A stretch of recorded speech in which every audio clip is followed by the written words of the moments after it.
Pues gracias a Dios, gracias por la vida de nuestro hermano Isra y por todos los que están aquí en esta mañana. Así que vamos a comenzar con nuestro estudio. Vamos a seguir con el estudio del libro de Marcos.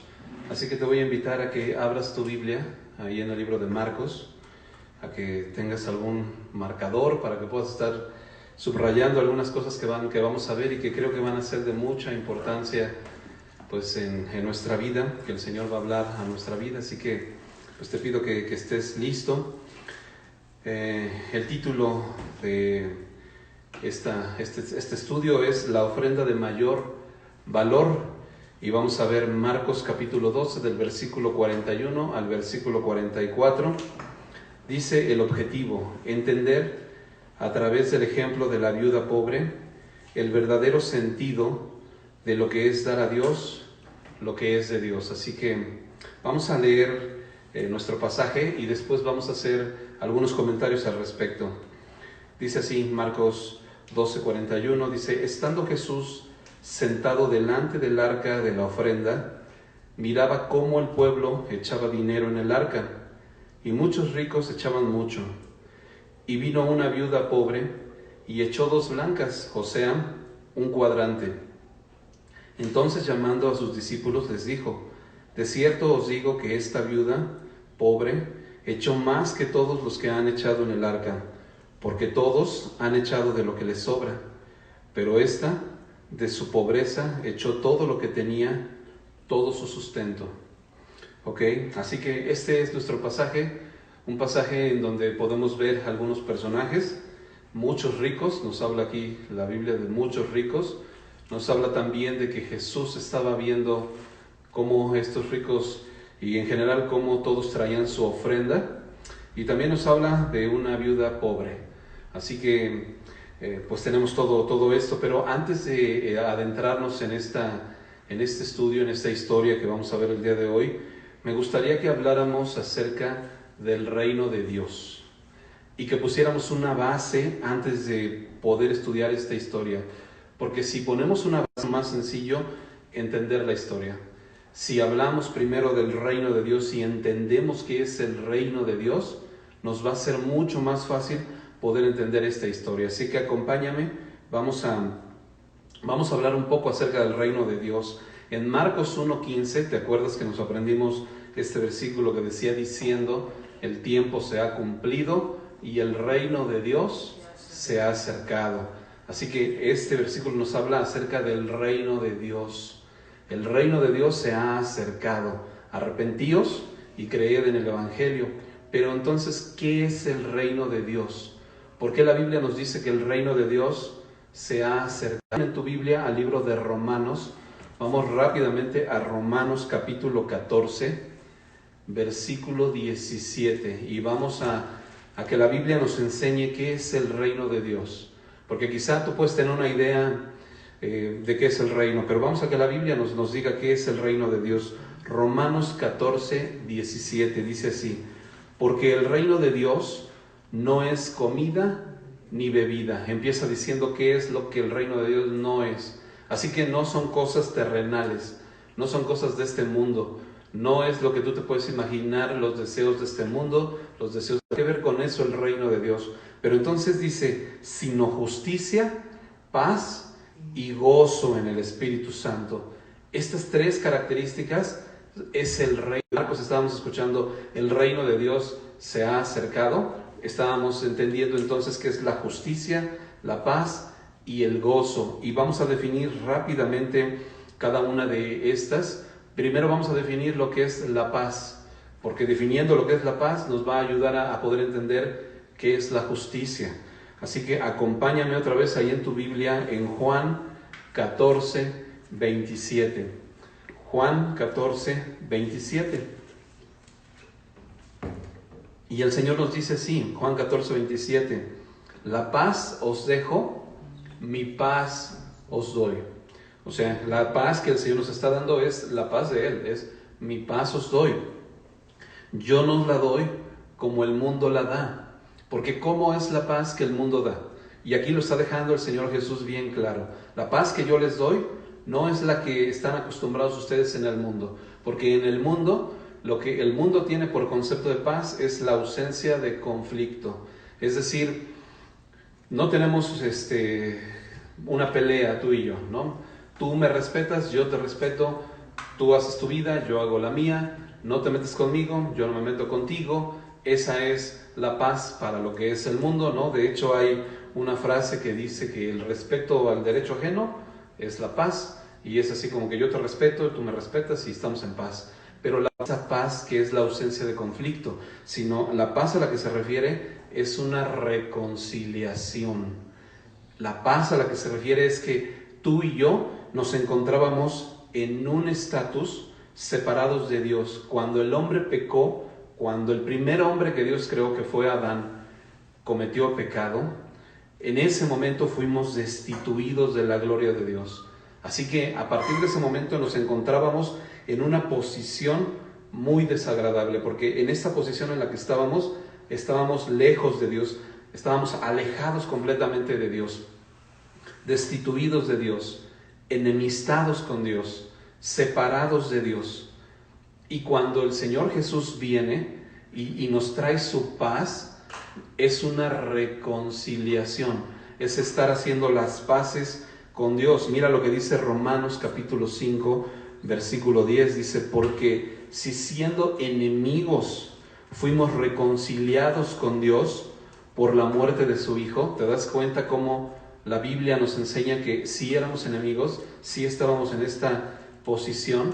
También Romanos nos dice que estábamos destituidos por cuanto todos pecamos, estábamos destituidos de la gloria de Dios, estábamos separados.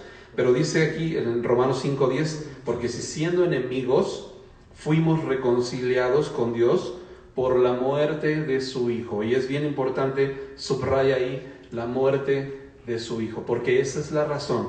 Dios nos está diciendo cuál fue la razón de que fuimos reconciliados. No fue porque empezaste a portarte bien, no fue porque empezaste a cambiar tu actitud, no fue porque empezaste a caminar en unas buenas obras. No tuvo nada que ver eso. Dice que por la muerte de su Hijo Jesucristo, ¿sí? Y mucho más, estando reconciliados, seremos salvos por su vida. Así que esta reconciliación, esta paz de la que habla, que es el reino de Dios, justicia, paz y gozo, esta paz es la reconciliación. También 2 de Corintios 5:19 nos habla perfectamente de esto, que Dios estaba en Cristo reconciliando, que estábamos enemistados, reconciliando consigo al mundo, no tomando, les estaba dando esta paz, esta reconciliación. Así que, número uno de los puntos que es el reino de Dios es la paz. Ya hemos entendido que es la reconciliación. Y esto nos va a ayudar a entender qué es entonces el segundo punto, que es la justicia. ¿Sí? Vamos a ir a Romanos capítulo 8, versículos 3 y 4. Romanos 8, 3 y 4. Y dice así: porque lo que era imposible para la ley, subraya la palabra imposible, no había manera, no había posibilidad alguna débil por la carne. Es decir, que por muchos esfuerzos que yo pudiera haber hecho, la Biblia nos dice que es imposible. Y es una palabra que debes subrayar, mi hermano, porque si no nos queda claro, por no tener bien clara la palabra de Dios, muchas personas están intentando hacer muchas cosas creyendo que les va a ser posible en algún momento justificarse por sus propios medios. Pero la Biblia nos está diciendo que era imposible por cuanto éramos débiles por la carne. Pero dice que Dios, enviando a su Hijo en semejanza de carne de pecado, a causa del pecado condenó el pecado en la carne. Así que Cristo tuvo que venir en forma de siervo, en forma de hombre, en carne. Hebreos dice que no tenemos un sumo sacerdote que no pueda compadecerse de nosotros, de nuestras debilidades, sino que tenemos uno que vino en carne y que fue tentado en todo. Así que el Señor, en esta semejanza de carne, pudo vencer el pecado en la carne, y dice Romanos que condenó al pecado en la carne, ¿sí? Así que el Señor fue el que lo logró. Tú y yo no pudimos lograrlo. Y hasta el día de hoy tú y yo sabemos que batallamos con nuestra carne y que nos es difícil. Y no nada más difícil, la Biblia dice que es imposible. imposible, nos es imposible, pero el Señor lo pudo lograr. Así que dice, para que la justicia de la ley, este primer punto que veíamos, la justicia. El reino de Dios es justicia, paz y gozo. Ya vimos la paz, que es la reconciliación. Ahora estamos hablando de la justicia, para que esa justicia se cumpliese en nosotros, que no andamos conforme a la carne, sino conforme al Espíritu. Así que vamos a otra cita, vamos a otro pasaje para tenerlo un poquito más claro. Ahí mismo en Romanos capítulo 3, acompáñame a tu Biblia, Romanos 3, versículos 21 al 28, vamos a leerlo. Mira cómo dice: pero ahora, aparte de la ley, se ha manifestado la justicia de Dios, testificada por la ley y por los profetas, porque esto ya había sido testificado. La justicia de Dios por medio de la fe en Jesucristo. Así que la justicia de Dios no es por medio de tus obras, no es porque te portes mejor, te portes más bien, más bonito, etc. No tiene nada que ver. Dice la justicia de Dios por medio de la fe, solo es creer, para que todos los que creen en Él, para todos los que creen, ¿sí? Porque no hay diferencia, por cuanto todos pecaron, están destituidos de la gloria de Dios. Y nos encontrábamos entonces en esta posición, alejados de Dios, lejos de su presencia, ¿sí?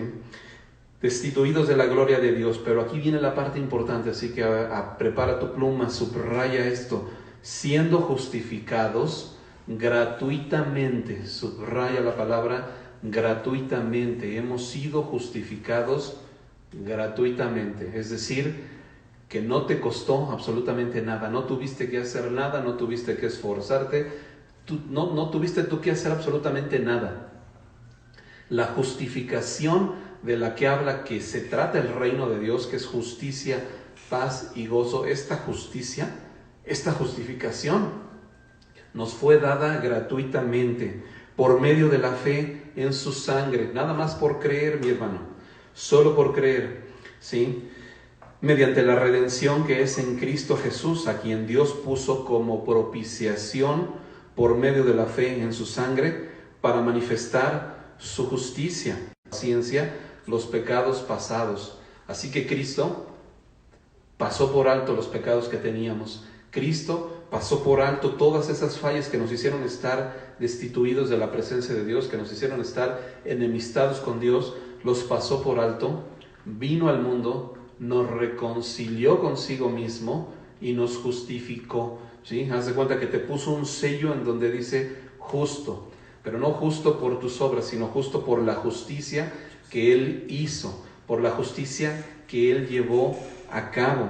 Hemos sido justificados por Dios. El Señor pasó por alto todos nuestros pecados y nos ha justificado. Y dice, con la mira de manifestar en este tiempo su justicia, a fin de que Él sea el justo y el que justifica.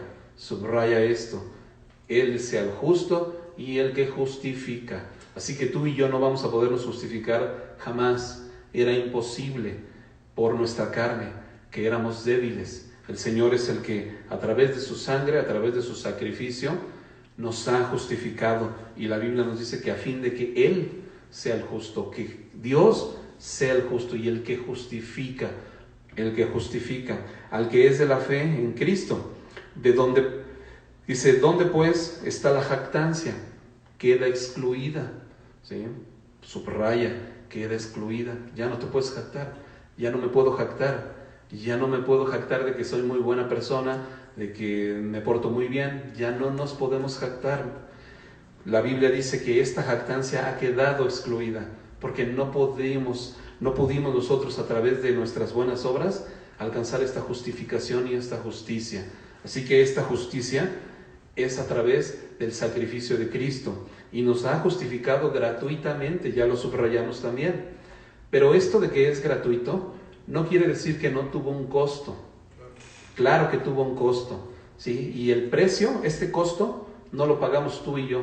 El precio lo pagó Cristo en la cruz del Calvario. Así que el precio fue la sangre preciosa de Cristo, incorruptible. Fue un precio extremadamente alto, la sangre del Hijo de Dios, un precio en el que tú y yo ni de chiste podíamos haber pagado. Nunca en la vida pudimos haber siquiera alcanzado, ni siquiera a pensar que lo pudimos haber pagado. Este precio era impagable para ti y para mí.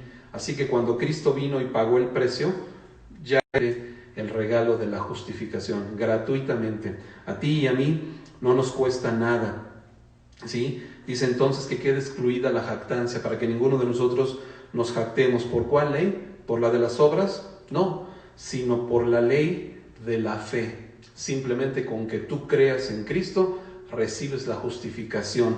Es todo. Así que, fíjate bien pues que el hombre es justificado por la fe sin las obras de la ley. Este versículo nos dice absolutamente todo. Conclusión: tú y yo, mi hermano, hemos sido justificados solo por la fe. No necesitamos las obras de la ley. No necesitamos absolutamente nada de las obras de la ley. Así que hemos visto estas dos características de lo que es el reino de Dios. Nuevamente, cuando hablamos acerca del reino de Dios y se nos dice que el reino de Dios es justicia, paz y gozo, hemos visto estas dos características. ¿Qué es entonces el reino de Dios? Que el Señor vino a reconciliarnos consigo, hablando de la paz, y a justificarnos, ¿sí? A hacernos justos, a reconciliarnos con Él. Estábamos destituidos, así que Él nos vino a jalar a otra vez hacia Él, como ya lo vimos, ¿no? Dios estaba en Cristo reconciliando consigo al mundo, y todos estos pecados no nos estaban siendo tomados en cuenta. Eso es el reino de Dios. Por eso en Marcos 1:15, cuando estábamos viendo que el reino de Dios se ha acercado, entonces estamos entendiendo que esta reconciliación, esta paz, esta justificación está aquí, está lista, ¿sí? Está lista para que tú y yo podamos entrar gratuitamente delante de Él. Y vamos a ver por último el tercer elemento, que es el gozo. Acompáñame ahí en tu Biblia al Evangelio de Juan, capítulo 15. Vamos a ver del versículo 9 al 11. Juan 15, del 9 al 11. Dice así: como el Padre me ha amado, así también yo os he amado. Permaneced en mi amor. Así que el Señor te dice: permanece. No se trata de que hagas, solo quédate conmigo, permanece aquí conmigo, ¿sí? Si guardares mis mandamientos, permaneces entonces en mi amor, así como yo he guardado los mandamientos de mi Padre y permanezco en su amor. Estas cosas os he hablado para que mi gozo sea cumplido, dice el Señor. Así que el gozo del Señor ha sido cumplido en estas cosas, en su justificación, de poder estar reconciliado contigo, de poder estar reconciliado conmigo. Ese es el gozo que el Señor manifiesta, ¿no? Y para que vuestro gozo también sea cumplido, es decir, también es un gozo para nosotros. Salmo 51:12 dice: vuélveme el gozo de rescatado, y nos ha salvado, y el reino de Dios está aquí, está cerca. Entonces podemos entender que este gozo es el gozo de nuestra salvación. Así que habiendo puesto esta base de qué es el reino de Dios, habiendo puesto esta estructura de qué es el reino de Dios, que es justicia, que es paz y que es gozo, que es reconciliación, que es justificación, que hemos sido justificados gratuitamente, entendiendo esto, ahora sí vamos a poder meternos un poco más a nuestra historia y vamos a poder enlazar. Pero antes de entrar a nuestra historia, déjame contarte un último comentario al respecto de esto, porque hay muchas personas que, no entendiendo el reino de Dios, creen que el reino de Dios, o sea, cuando dicen que el reino de Dios es gratuito, que esta justificación es gratis, les hace cortocircuito en su cabeza y no les permite entender esta idea. Para ellos no hay forma de que el reino de Dios sea gratis, ¿sí? ¿Te acuerdas cuando estudiamos el Evangelio de Marcos en el capítulo 10? Que veíamos cómo y sus discípulos se los impedían y no los dejaban llegar con Jesús. Y Jesús le dijo: no se los impidáis, porque de ellos es el reino de Dios. ¿Te das cuenta cómo de ellos era el reino? Y aprovechando que tenía ahí a los niños, que si no fueres como niños, que si no recibieres el reino de Dios como niños, no vas a poder entrar. ¿Te das cuenta cómo el Señor está ejemplificando de qué manera tú y yo debemos recibir este reino del que estamos hablando? Este reino de Dios se recibe. El Señor Jesús estaba diciendo, si no lo recibes, no estaba hablando de ganar. Nunca les dijo, si ustedes no se ganan el reino de Dios. No, el Señor estaba diciendo, si no lo recibes, porque el reino de Dios es un regalo. Se trata de recibirlo, de recibir su justicia, de recibir su paz, su reconciliación. En el libro de Efesios capítulo 2 versículos 8 y 9 dice, porque por gracia sois salvos, nuevamente diciéndonos esta gracia, ¿no? Solo por gracia, por medio de la fe, otra vez diciéndonos por la fe, solo por creer, ¿sí? Y esto no de vosotros, es decir, no te lo ganaste tú, es un don de Dios. Ahí está el regalo de Dios. ¿Te das cuenta cómo es un regalo de Dios? Y remata diciendo, no por obras, para que nadie se gloríe. Así que si en tu cabeza estabas pensando para que Dios se pudiera reconciliar contigo, para poder estar en paz con Dios, si en tu cabeza tú pensabas que esto podía ser posible, el Señor nos está aclarando aquí, no, es un regalo, es un don de Dios. La salvación es un don de Dios. Y termina diciendo, no por obras, ¿sí? Para que nadie se gloríe. Así que, habiendo puesto esta base, creo que ahora sí podemos entrar un poco en la historia que estamos viendo hoy, y lo vamos a entender un poco mejor. Dice, estando Jesús sentado delante del arca de la ofrenda, miraba cómo, subraya la palabra cómo, ¿sí? Esta palabra no dice cuánto el pueblo echaba dinero, el Señor no está mirando cuánto das, el Señor está mirando cómo lo das, porque al Señor no le interesa si das mucho o si das poco. Eso no le importa al Señor. El Señor está viendo con qué corazón lo estás haciendo. Así que dice, miraba cómo el pueblo echaba dinero en el arca, y muchos ricos, ¿sí? Muchos ricos, subraya eso, muchos ricos, porque la gran mayoría de las personas piensa en una riqueza.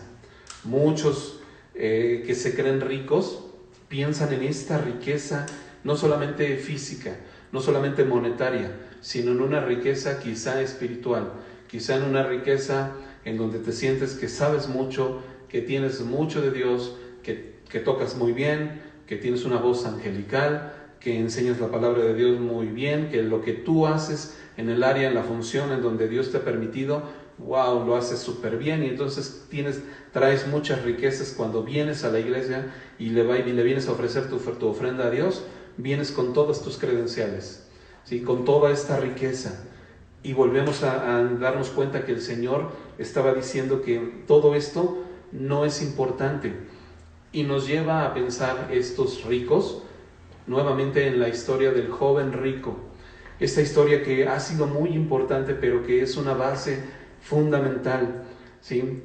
El joven rico dice que cuando se acercó a Jesús le preguntó, ¿qué haré para obtener la vida eterna? ¿Qué haré? Nuevamente esta pregunta, tengo que hacer algo. No es gratis. ¿Cómo puede ser gratis? Y tú y yo hoy hemos aprendido que el reino de Dios ha sido gratis. Hemos sido justificados gratuitamente, hemos sido reconciliados gratuitamente. No tenemos que hacer nada. El Señor está diciendo, si no lo recibes como un niño, así, recíbelo. Te lo estoy dando. No puedes hacer nada. Por cuanto eras débil por la carne, no puedes hacer nada, es imposible. Pero muchos, creyéndose ser ricos, piensan que sí.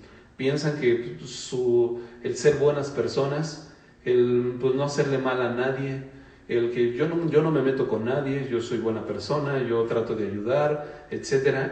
Y estas justicias, creen que por estas justicias van a poder estar justificados delante de Dios, y el hombre no puede ser justificado delante de Dios por sus propias justicias. No hay manera de que porque te portes muy bien, de que porque leas tu Biblia, de que porque si tú haces todo esto, si tú caminas y te portas bien, qué bueno, pero no vas a lograr con eso que tú camines en unas buenas obras que Dios preparó de antemano para que anduviésemos en ellas.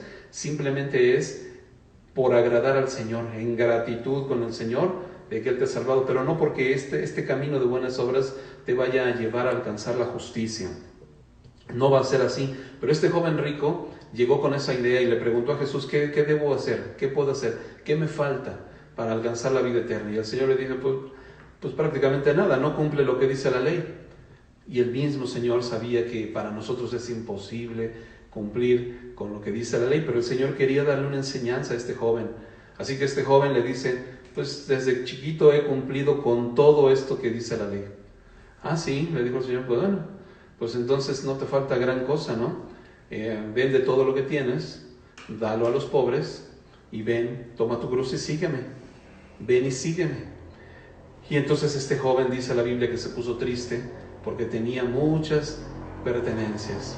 Y nos damos cuenta cómo aquí el Señor le había demostrado a este joven que no fue capaz ni de cumplir con el primer mandamiento que marca el Señor.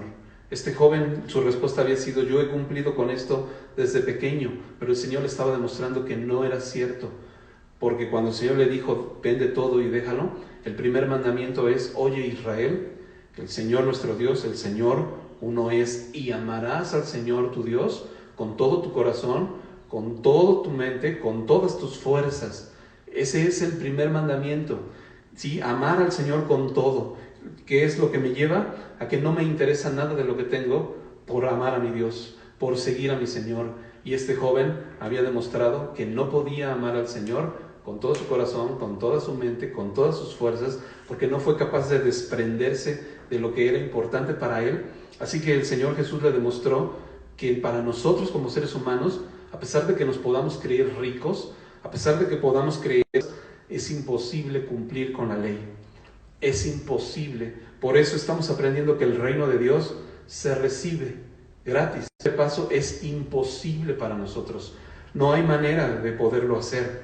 Así que volviendo a nuestra historia de la viuda, dice, y vino una viuda pobre y echó 2 blancas, o sea, un cuadrante, ¿sí? Y entonces llamando Jesús a sus discípulos les dijo, de cierto os digo, esta viuda pobre echó más que todos los que han echado en el arca. ¿Por qué? Porque todos han echado de lo que les sobra, es decir, han venido con sus riquezas. Pero déjame definirte algo. ¿Qué es lo que Dios entiende por pobreza? ¿Qué entendemos por pobreza? Porque la palabra pobre aquí habla acerca de dinero, pero no se está refiriendo Jesús con esta enseñanza a alguien que es pobre económicamente, ni tampoco a alguien que es rico económicamente hablando. Ya lo explicamos, que alguien que es rico creyéndose que es rico en sus obras, rico en sus justicias, rico en las cosas que él tiene. El Señor se está refiriendo no pobre a una pobreza de ignorante, ¿sí? Sino el Señor lo que se está refiriendo a pobre, se está refiriendo a una actitud del corazón. Cuando tú entiendes perfectamente bien cuál es tu condición, esa es la pobreza a la que el Señor se está refiriendo. Que tú entiendes con humildad cuál es tu condición, mi hermano. No estás con un corazón soberbio. ¿Te acuerdas del fariseo y el publicano? ¿Cómo llegó el fariseo con esta soberbia, con sus justicias, creyendo que él daba sus diezmos y él cumplía con todo? Es al que Dios se refiere con... A veces cuando hablamos de pobreza, es alguien que no sabe, es alguien que no entiende nada, es alguien que pues nada que ver. No, la pobreza se refiere a una actitud donde tú reconoces que tu necesidad de Dios y tu condición, que como hombres, como seres humanos, no podemos hacer nada para agradar a Dios y no tienes nada que darle, como cantábamos al principio, Señor, no tengo nada que darte, no soy nadie delante de ti, Señor. Cuando tú reconoces esa pobreza, entonces tú puedes estar siendo un pobre de espíritu. Podemos estar siendo pobres de espíritu, pero esto no creas que es algo malo. Pues a los que tienen esta actitud, como esta viuda, que no venía con arrogancia. No está hablando acerca del dinero, el Señor no está hablando acerca del dinero en esta historia, porque no se está refiriendo a cuánto es lo que tú diezmas y a cuánto es lo que tú ofrendas.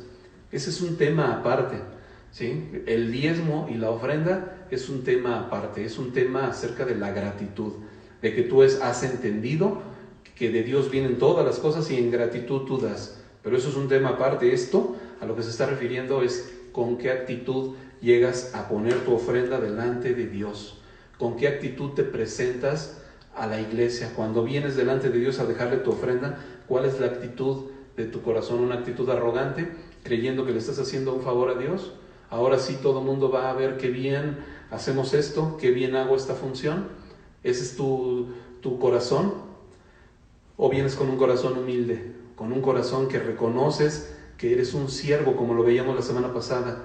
El estatus no de querer ser el mayor, sino de querer ser el siervo, con un corazón humilde, como esta viuda que llegó con un corazón humilde delante de Dios, sabiendo, dice al final, que ella entregaba todo al Señor, todo su sustento, todo lo que la sostenía, se lo entregaba al Señor, con una actitud de humildad, porque reconocía que el Señor es su proveedor, reconocía que el Señor era el que le iba a dar las cosas, y ya lo hemos aprendido que el reino de Dios el Señor nos lo está dando, así que nada más ella con la actitud de recibirlo. Y te voy a decir otra cosa, un último comentario ya para que podamos terminar con este estudio. La Biblia dice, y esto te va a calambrar, ahí en el libro de Mateo capítulo 3, prepara tu pluma para que subrayes. Mira lo que dice Mateo capítulo 5 versículo 3, Mateo 5, 3, dice: bienaventurados los pobres de espíritu, ¿porque qué? De ellos es el reino de los cielos. Wow. Así que la Biblia está diciendo que de los pobres es el reino de los cielos, bro. Nada más y nada menos que todo mundo quiere obtener el reino de Dios y alcanzar el reino de Dios a través de sus propias justicias, a través de ser muy buenos, a través de ser muy buenas personas. Y la Biblia te está diciendo que con una actitud de humildad, de ellos es el reino. De las personas que tienen en su corazón un corazón humilde, que reconocen su condición delante de Dios, y que cuando vienes y te presentas delante de Dios, entiendes: Señor, yo no soy nadie, y vienes con esta actitud, es el reino de Dios tuyo, bro. De ellos es el reino. Ahora, fíjate lo que el Señor, hablando ya para concluir, al joven rico, cuando el joven rico se fue y que no pudo, él se fue triste, mira lo que les dijo Jesús a sus discípulos. Esto está ahí en Marcos 10, versículo 23, les dijo: cuán difícilmente entrará, ¿en dónde? En el reino de Dios. Nuevamente hablando del reino, cuán difícilmente entrarán en el reino de Dios los que tienen riquezas, los que tienen un corazón soberbio, los que tienen un corazón que se cree autosuficiente, los que vienen delante de Dios creyendo con sus múltiples talentos. ¿Te das cuenta de esta, cómo por un lado la pobreza espiritual, a reconocer tu condición, ricos de los que creen que con sus obras lo tienen todo, dice que cuán difícilmente van a poder entrar en el reino? Y de eso es lo que nos habla este pasaje de la viuda pobre, de esta actitud de venir delante de Dios reconociendo, con un corazón humilde. Así que para concluir, mi hermano, el Señor nos está invitando en esta mañana a que podamos nosotros presentarnos delante de Él con un corazón humilde, reconociendo nuestra condición, reconociendo que nosotros no somos nadie, reconociendo que somos siervos, como aprendíamos la semana pasada, somos siervos, y por cierto, siervos inútiles, porque cuando hacemos las cosas, simplemente hacemos lo que debíamos hacer. Y cuando tú vienes delante del Señor con esta actitud, esta justicia, esta paz, este gozo que es el reino de Dios, esta reconciliación, esta justificación, es para ti, para alguien que llega con una actitud como esta viuda, dando todo, no creyéndose más que los demás, no teniendo una actitud de soberbia. Así que te voy a invitar a que puedas cerrar tus ojos ahí donde estás, y vamos a terminar haciendo una oración. Vamos a terminar pidiéndole al Señor que nos ayude a examinar nuestro corazón y que nos permita presentarnos delante de Él siempre con temor, con reverencia, con una actitud de pobreza espiritual delante de Él. Cierra tus ojos. Padre, te agradecemos, Señor, por tu palabra. Gracias por esta palabra que tú nos has dado, Señor, en esta mañana. Señor, queremos agradecerte por tu bendición, Señor. Queremos agradecerte por tu sacrificio, porque tú has sido propicio a nosotros, Señor. Tú, Señor, no te importó el ser Dios mismo, sino que te despojaste y te hiciste siervo, Señor, y viniste a morir por nosotros. Viniste a pagar el precio que fue bastante alto, Señor. Fue el precio, fue tu sangre preciosa para podernos justificar, porque para nosotros era imposible, Señor. Nuestras riquezas, Señor, no son nada, Padre. Te pedimos, Señor, entonces, que nos permitas entender esta condición, Señor, y que cada vez que nos podamos acercar a ti, que nos acerquemos a ti, nos acerquemos con un corazón humilde delante de ti, Señor, reconociendo nuestra condición, reconociendo nuestra pobreza, Señor, espiritual, que no podemos hacer nada para alcanzar tu reino, Señor. Todo fue gratis, todo fue por tu amor, todo fue por tu misericordia, todo fue por tu gracia, Señor. Gracias, Señor, por ese amor que nos tuviste, Señor, que tú has derramado por nosotros, Señor. Te agradecemos y te pido que cada uno de mis hermanos, Señor, que haya recibido esta palabra, pueda entenderla, Señor, con sus oídos espirituales, para que a partir de aquí, Señor, ellos puedan entender que no podemos hacer nada, Señor. Estamos luchando con esta carne que nos lleva a querer ganar el reconocimiento, que nos lleva a querer ser protagonistas, que nos lleva a querer tener un estatus, Señor, pero ayúdanos, Señor, a tener este corazón humilde delante de ti, entendiendo que tú eres el único que mereces toda la gloria, toda la honra, Señor. Tú eres el único justo y el que justifica. Nada más tú, Señor. Bendito seas, Padre, en el nombre de Jesús, Señor.